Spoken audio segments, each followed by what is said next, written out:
In this video, I will provide a simple explanation of how to determine stereocenter configurations as R or S, followed by several examples. Like any other structure in organic chemistry, it is necessary to delineate a molecule with stereocenters as clearly as possible.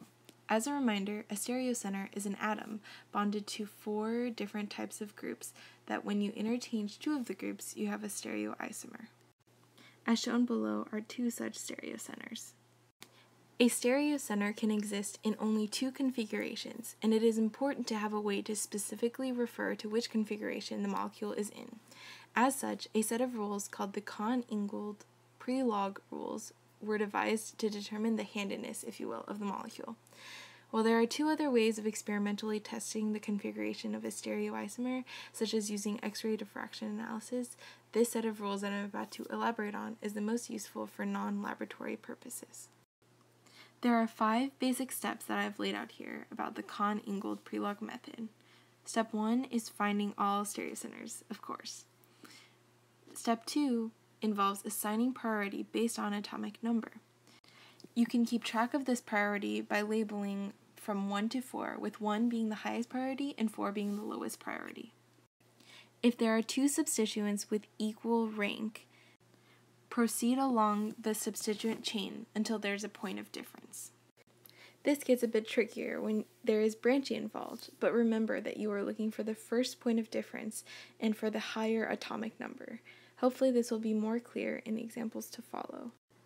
In step 3, you should consider the first 3 priorities with respect to one another, and I would ignore the 4th priority for now. Usually this is a hydrogen because it has the smallest atomic number. You can keep track of the direction of the groups by using an arrow to follow the groups like so. So this is counterclockwise. This will also be more apparent in the examples to follow. Step 4 asks you to consider the 4th priority. So if that 4th group is oriented out towards you or has a wedge, then you would reverse the direction that you previously determined in step 3. So say you had this group right here. If your hydrogen was in fact pointed out towards you, you would make it so that now instead of counterclockwise, you would determine that it was in fact clockwise.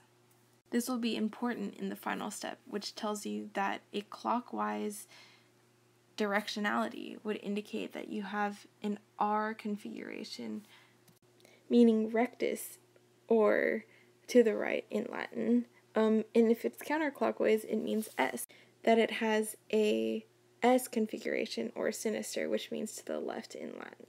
So in this example here, I've laid out a simple stereocenter with the carbon right here, and now we will begin by prioritizing the groups that it's connected to.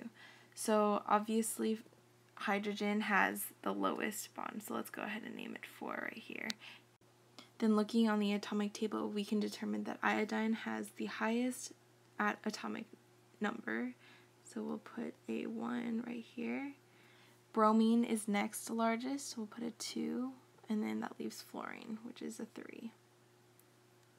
Following the same method laid out before, step 3 tells us to determine the directions of the first 3 priorities, ignoring the hydrogen, or the 4th priority for now.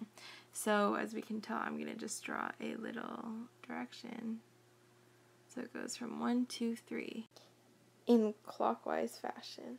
Now we can look at the 4th priority, and we can tell that it's going into the page or away from us, so we do not have to reverse the order that we just determined.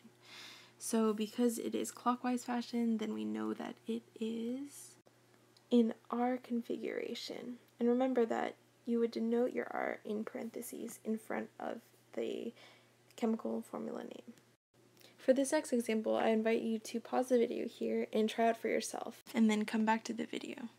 So I will begin by prioritizing once again. So oxygen has the highest atomic number, followed by carbon. But in this case, you can tell there are 2 carbons connected to it, so we need to go to the next difference. And here we can tell that nitrogen is in fact higher in atomic mass than hydrogen.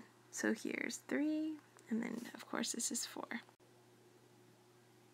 So now I will draw my arrow from 1, 2, 3, and this is counterclockwise in direction.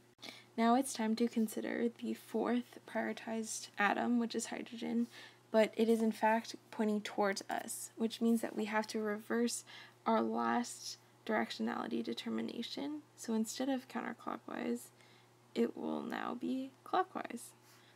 And once again, this is a R configuration. To wrap things up, I thought I would highlight 2 main points when determining the configuration of a stereocenter. Remember that you have to prioritize first and foremost based on atomic number, and to make sure to identify the first difference if branches are involved. Next, if the lowest priority group is oriented out towards you, which is denoted with a wedge, remember to reverse the directionality. Hopefully you can use this simple set of rules as guidelines when determining your future naming stereocenters. Thanks for watching.